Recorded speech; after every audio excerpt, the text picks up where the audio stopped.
de l'Université Paris 8, président du groupe CERCO, membre associé de la chaire UNESCO sur les pratiques émergentes des technologies de l'information et de la communication et de l'Université de Bordeaux 3. Vous êtes avec M. Alain Kignidou, bonjour. Bonjour. Vous êtes professeur des universités à l'Université de Bordeaux 3, d'ailleurs, président de la Société française des sciences de l'information et de la communication. Vous êtes aussi titulaire de la chaire UNESCO sur les pratiques émergentes des TIC de l'Université de Bordeaux, d'ailleurs, c'est ça? Donc vous êtes bordelais, quoi. Vous aimez le vin, bon, le Bordeaux, ouais. Tout Bordelais aime le vin. Ah, c'est sûr. Hein. C'est le mais surtout du bon vin. Ah ben oui, ça, je ne vous dis pas. Bertrand Cabédoche, c'est bien cela? C'est bien. Bonjour. Bonjour. Vous êtes professeur des universités en sciences de l'information et de la communication. Enfin, il est à Grenoble. Ouais, bien sûr. Vous êtes à Grenoble. Grenoble 3. Grenoble 3. Président du réseau mondial des chaires UNESCO. Il fait quel temps en ce moment? Il fait très froid en ce moment, non? Je dois vous avouer que je me préoccupe plus en ce moment du temps et de la température qu'il fait en Afrique que la température à Grenoble. Mais j'espère que mes collègues profitent aussi d'un petit peu de clémence au niveau du climat. C'est sûr, je suis d'avis avec vous. Alors donc vous êtes tous sur le plateau pour deux événements. D'abord le lancement de la chaire UNESCO sur les pratiques émergentes d'éthique et puis la sortie de promotion des diplômés de l'Institut CERCO, Bénin, 6e promotion, licence et 4e promotion, master, c'est bien cela. Hein. Je vais certainement inviter Flavien. Flavien, s'il vous plaît, vous allez venir, voilà. Et Flavien, donc, vous allez prendre siège ici, voilà. On veut profiter un peu plus de lui, hein, bien sûr. Vous allez me prêter votre micro, monsieur. Et voilà, donc, Flavien, donc, il va commencer donc, son questionnaire. D'accord. Alors, docteur Alain Kabouchichi, vous êtes membre de la chaire UNESCO sur les pratiques émergentes des technologies d'information et de la communication, rattachée à l'Université de Bordeaux. Alors, de quoi s'agit-il en réalité lorsque vous parlez de cette chaire? Oui, d'abord, il faut dire que CERCO, après 15 ans de vie, puisque ça fait 15 ans que nous avons démarré nos activités, et nous avons pu aller au-delà du Bénin, donc l'une des rares écoles, j'allais dire, à s'exporter. Au Bénin, au Burkina, au Mali, Côte d'Ivoire, et puis en dehors de l'Afrique, donc en France, et avec plusieurs activités, aussi bien donc, dans le domaine donc, de la formation, mais dans la prestation donc, de services routiers, donc dans les audits au niveau international. Et il manquait donc cette partie donc, où nous allons apprendre de nos activités, nous allons également apprendre pour servir l'humanité à travers les recherches que nous allons faire. Et donc la recherche qui fait partie des trois composantes donc, de l'université, la formation, la prestation de services donc, ou bien à la société, mais également la recherche, donc c'est un axe assez important. Et c'est pour cela que nous avons démarré un centre de recherche il y a quelques années.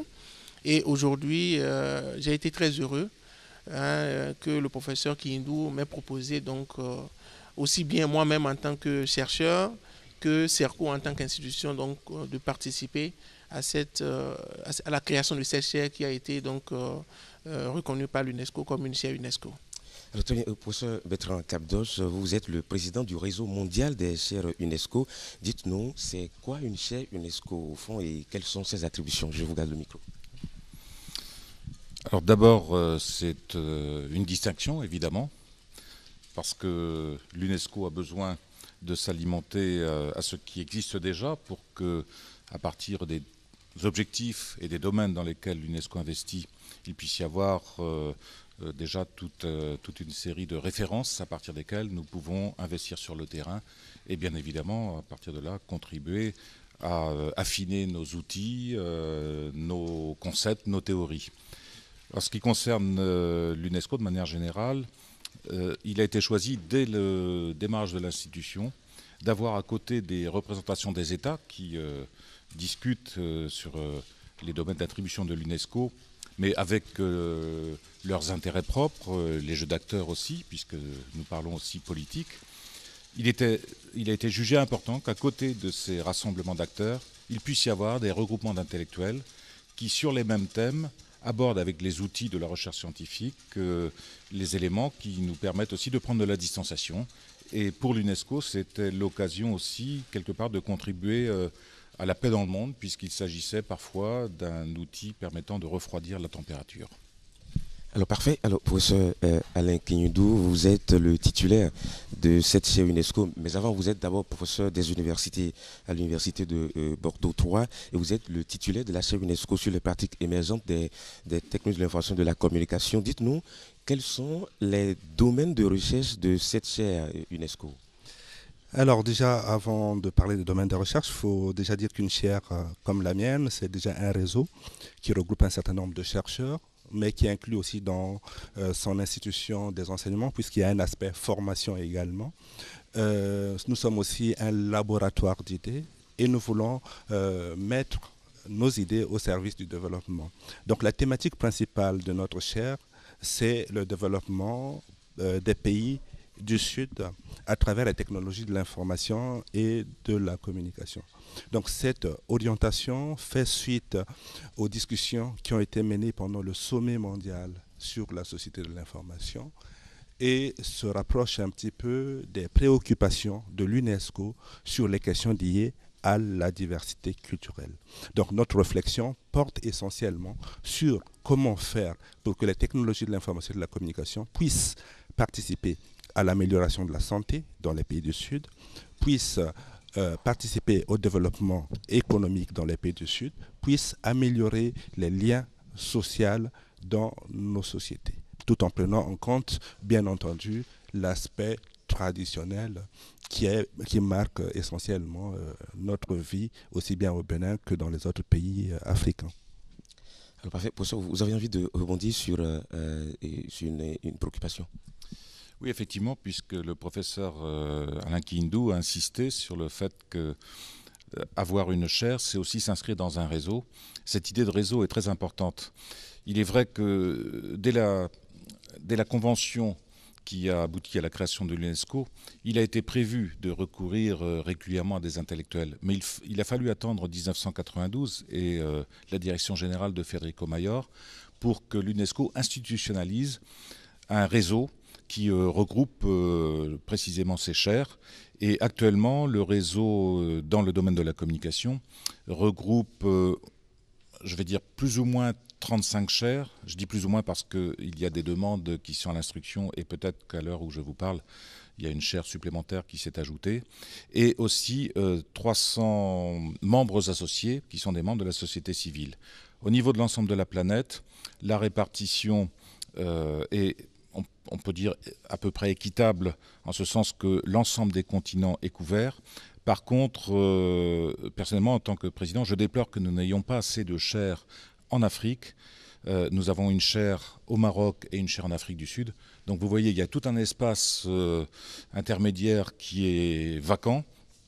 L'institution de la chaire défendue par le professeur Alain Kignudou est déjà un élément positif, puisque comme vous le voyez, elle est très ancrée en Afrique, et en particulier avec le CERCO, elle est précisément dans cette zone-là.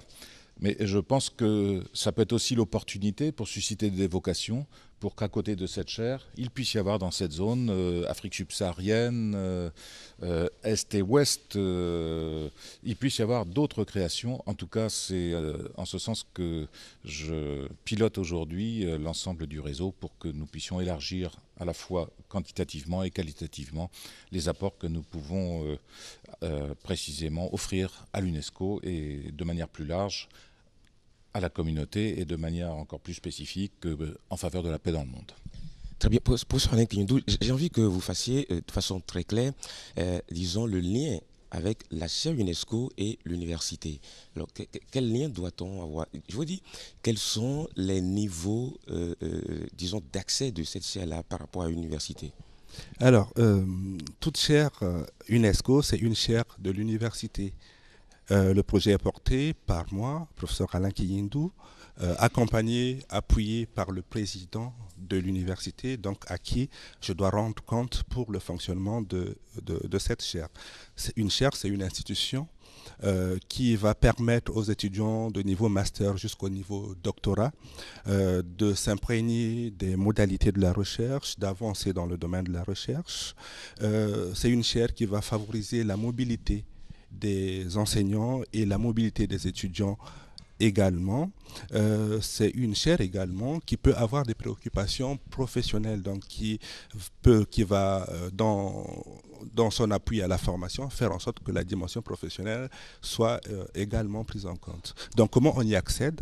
La chaire est composée d'un responsable, des membres associés. Donc, ce qui signifie que tous les étudiants qui sont, par exemple, au CERCO, peuvent, par le biais du CERCO, bénéficier des ateliers ou des formations qui sont montées par la chaire. De toutes les façons, dans tous les cas, nous sommes en train de réfléchir actuellement avec le CERCO pour voir comment est-ce que les étudiants du CERCO devraient concrètement bénéficier de l'expertise de la chaire qui est actuellement installée à l'Université de Bordeaux 3. Ça veut dire qu'il y a une alliance qui se renforce entre Bordeaux 3 et le Bénin à travers cette chaire. Parfait. Alors, docteur Alain Kapouchichi, j'ai envie de savoir comment peut-on bénéficier des services de ces chaires pour parler comme ça. D'abord, je tiens à remercier le professeur Kindou qui, depuis plusieurs années déjà, nous appuie. Parce qu'il faut dire que nous avons actuellement une vingtaine d'étudiants qui sont inscrits en thèse de doctorat, aussi bien donc à Bordeaux qu'à Lille, à Paris 8, comme on appelle la Lorraine. Donc on a plusieurs étudiants qui sont inscrits et je crois que le professeur a mis directement sa carte de visite donc, à contribution. Donc on travaille déjà ensemble, il venait encadrer les étudiants déjà pour les questions d'épistémologie, de méthodologie, etc. Et aujourd'hui, c'est une autre dimension que nous abordons à travers le fait que désormais, nous pouvons accueillir directement donc, les étudiants qui ont quand même déjà une certaine formation en master et qui ont eu la mention très bien et qui ambitionnent donc de pouvoir faire de la recherche fondamentale comme la recherche appliquée. Donc, la première condition d'abord, c'est de soutenir avec sa mention très bien. Je crois que toi-même, en tant qu'étudiant, il y a quelques années déjà, tu as fait donc ce pas-là avec la mention très bien. Et tout le parcours après, donc d'écriture, donc de projet de recherche, et après donc de faire la recherche donc de directeur de thèse. Et l'avantage ici maintenant, c'est que dans le cadre de la chaire, le réseau s'ouvre, on peut commencer à travailler, des formations peuvent se faire et de cette manière-là, on n'est pas obligé de recourir forcément à d'autres universités avant donc d'accueillir donc un étudiant de moins en thèse. Très bien, j'ai envie de conclure ce premier niveau de notre entretien, mais avec cet élément, et on va regarder puis on se retrouve pour la deuxième partie de notre entretien. Regardez. Merci. Étudiants, étudiantes, responsables d'entreprises, professionnels, de métiers. Vous cherchez à acquérir des aptitudes professionnelles adaptées aux réalités de notre époque. L'Institut CERCO démarre la rentrée des masters professionnels le 21 janvier 2014 dans les domaines ci-après. Master télécommunications et réseaux, Master ingénierie des systèmes d'information et conduite de projets informatiques, Master en transport logistique, Master finance comptabilité audit, Master communication et marketing international, Master Management des ressources humaines, Master Management des projets et des organisations, Master Génie logiciel et administration de base de données. L'Institut CERCO met à la disposition de chaque étudiant inscrit en Master une tablette numérique neuve dotée de connexions Wi-Fi et des ouvrages numériques pour la rédaction de vos mémoires en fin de formation. Il profite pour vous informer que ces Masters sont accompagnés de certifications dans les domaines ci-après. MCSE, Microsoft Certified Systems Engineer, MCSA, Microsoft Certified System Administrator, CCNA, Cisco Certified Network Associate, TOEFL, Test of English as a Foreign Language, Oracle, ITIL, Information Technology, Infrastructure, Librae. Inscription et renseignements. Institut CERCO Cotonou Sikekodit derrière Gulf FM. Téléphone +229 21 32 42 20 21 32 42 22. Groupe CERCO, une école, un réseau, une marque internationale. Le PDG, Dr Alain Kapouchichi, a signé ce communiqué. Parfait. Effectivement, cette chaire sera lancée demain à l'occasion donc de la sortie de promotion. Et justement, parlons de cette cérémonie. Que faut-il retenir? Il faut dire d'abord que ça donne, comment on appelle, une évolution de CERCO parce qu'on sera la 6e promotion donc, de licence professionnelle et la 4e promotion de master. Donc, ils seront environ 300 étudiants à recevoir leur diplôme demain, hein, donc des mains des professeurs que vous avez sur le plateau, mais également nous avons comme parrain le professeur Paulin Routondi, qui est le président du Conseil national d'éducation,